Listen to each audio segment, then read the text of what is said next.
Hello everyone and welcome to the Edmonds Racing Preview Show. It's a huge 2 weeks of action here on the Gold Coast. The Gold Coast Summer Carnival kicks off this weekend. Trent, $1.6 million up for grab with Aquis Race Day, and you guys are looking to be in the thick of the action. Great time to be alive on the Gold Coast. Yeah, ad's a little bit light on this year with only the 2 runners on Saturday, but still good to play a part. And then we obviously build into the next week, the big day. So I think I mention it every time there's a Saturday meeting here. It just continues to get bigger and bigger.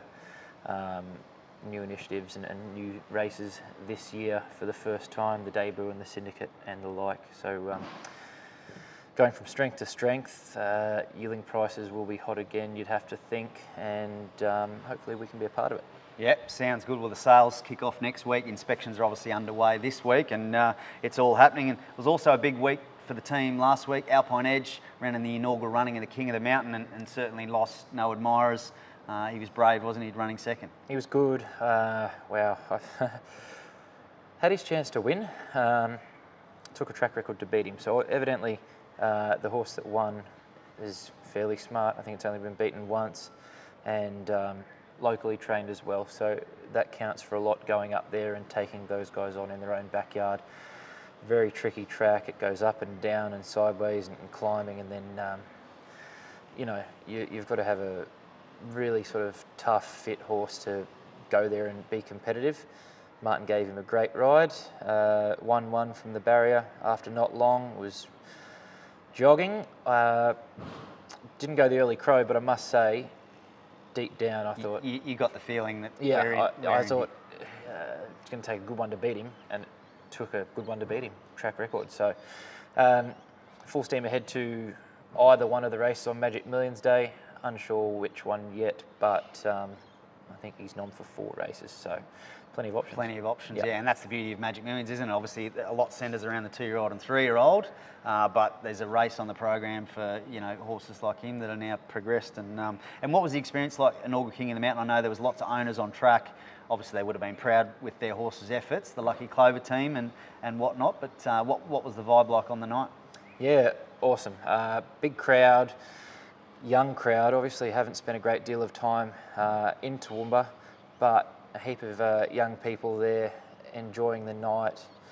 It seemed to fit in well. I know the turnover on the race wasn't too crash hot, but that will improve. I still think the concept, you know, has a lot of merit, and it just gives a bit of a reward to us Queensland-based trainers and participants that can sort of hide us away from our southern counterparts a bit and let us earn some good prize money, you know. But yeah, experience was good.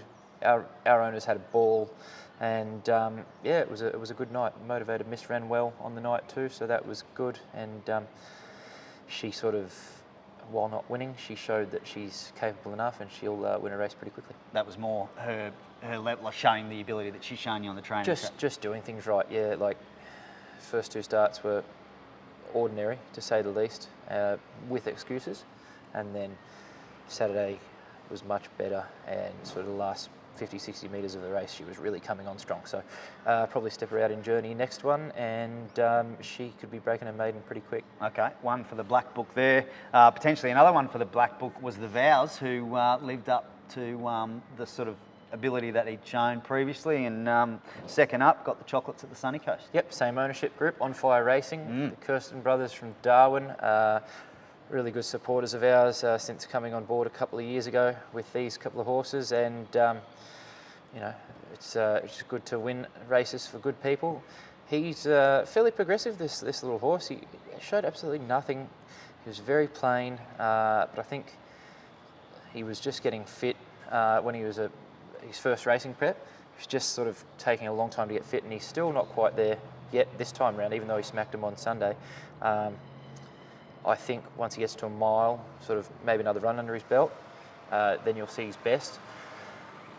Wasn't a very strong field, but the way he done it was good.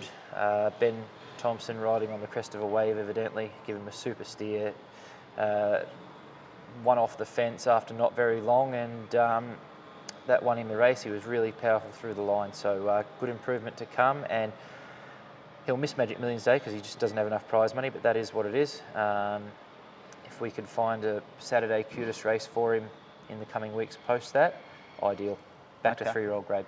All right, so keep following him as he steps up. Yes, for sure. All right, well, they're the runners to recap. Let's get into this weekend's preview. As you mentioned, the 2 runners focused on Saturday here, Aquis Race Day, Cripps tonight and Corfe Castle, Fly the Flag and the cutest 3-year-old handicap. Cripps tonight, he resumed with a nice win here 3 weeks ago, and Corfe Castle resumed on the same day. We're running second. Not a great deal between them.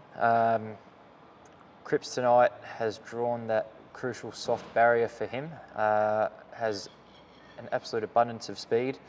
So if we wanted to really use him, we could, and he'd probably lead fairly easily. But what I was encouraged about the other day was that he took a sit behind a really hot speed, got out wide and went bang. That was great. And so we've got no qualms in doing that again, if need be. Corfe Castle, wow, bad barrier. So that's going to make life tough for him. As I said, I don't think there's a great deal between them. Corfe Castle went way too fast in front the other day. There's a 100 to 1 shot sitting outside him. I think he nearly broke 33 for the first 600. So for him to hold on like he did, super effort. I just wish he drew a little bit softer, and then he'd be able to have that nice kind run and then peel it at the right time and go bang. But down to luck in running. It's a fairly sturdy field, and good each way chances, both of them, without sort of being too confident. I thought from the soft barrier, Cripps tonight was probably a little bit over the odds, to be fair. Okay, I was going to say, given it's interesting, you're saying there's not a lot between them, because I think one's $11, Corfe Castle, and the other's about 23. So good value there with Cripps tonight. Yep. All right, well, let's move on. Turn our attention to Ipswich on Saturday. Evanescent in the cutest 3-year-old benchmark 58 handicap. She's a last start winner at Kilcoy, and this looks a nice progression for her. Yes, month between runs roughly, and looks great. Has gone on since her win. We haven't had to do a great deal with her. Benchmark 58 for good cutest prize money again on a Saturday. Awesome. If she draws well, she'll race well. Similar to how she performed at Kilcoy.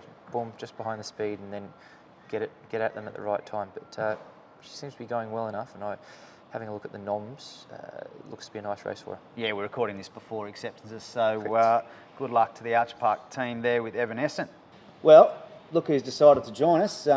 Toby's knows that there's a little extra element to the best bet segment now these days. As we've highlighted on previous shows, we're going to throw an extra little bit of carrot or incentive for the boys to tip some winners, and also keep them honest. We're going to do a $100 hypothetical for each of them. So Tobe, welcome, and give us your best bet for this weekend. Corfe Castle. And why? It's going good. Say no more. Short and sweet. It was a good first up run, and he's improved a fair bit. Huge first up. Drawn horribly, but Ben Thompson's riding in dynamic form, and true weight doesn't matter that much because I think the weights were raised a bit, so he's still going to get him with 54, so I'm tipping him each way. Okay, that's interesting. Trent was doing his analysis and saying there's not a lot between the two of them, and obviously no, there's not. Corfe Castle's $11, Cripps tonight 23. So I thought Corfe Castle just looked a little better than the other one, so I'm just going with that. Cripps tonight's got a stack of ability as well, so good ability, and he's a good winner and a on-speed runner. So is Trent going Cripps tonight, eh? I suppose it comes down to track conditions too. Like if we get a bit of rain in the next couple of days, Cripps tonight's sort of won both of his races on softish going. Yeah. So. That'll be me. My soft barrier just makes sense. Yep. Just behind the speed. And I'm going the tough route. Okay, and are we going 100 snozzle for each? Each way. Each way. Each way. So 50 each way. Each way just all to day. clarify for everyone out there. Each way all So day. is this going to charity, or did you say hypothetical? Is this only a... Well, it's hypothetical, but it'll evolve. But it's really just formalising, keeping tally so we Trent's can... been on the hot streak. We want to now actually keep a tally. You were, obviously reminding us all about that $100 winner you had in the Group 2 missile. We don't talk in units, blah, blah, blah. It'll be just $100. $100. Forget the units. Yeah, that's right. All right. Well, that looks pretty good. Now, anything else you wanted to add before we go? Obviously, we're talking it's an exciting 2 weeks here on the Gold Coast. You've got the sales starting, inspections, all the rest, and 2 great race meetings with, I think, collectively 13.6 $7 million up for grabs over the next 2 weeks. Yeah, a lot of money, and we won't be very active at the sale, but we're certainly available, if people want to buy something. So we're happy to look at them. So we've got a couple of lots to look at so far, so a couple of people keen to buy, so that'll be good. But race day, looking forward to the race day. That's our big, big Grand final day. Showpiece event. Yeah. Mimi, Hard Empire, Alpine Edge, and the cutest, probably. And Storm the Fortress might get a run in the 3-year-old, but that's probably doubtful. But we're going to head that way if he gets a run. Is that them? That's the ones. Yeah. So it'll be a busy day, and all those horses are going to be very competitive. Yep, well, lots of runners headed towards the big Magic Moons Day next week, which we'll talk about more in depth. So that about wraps us up. Good luck over the weekend, and have a great weekend, everyone. Good luck.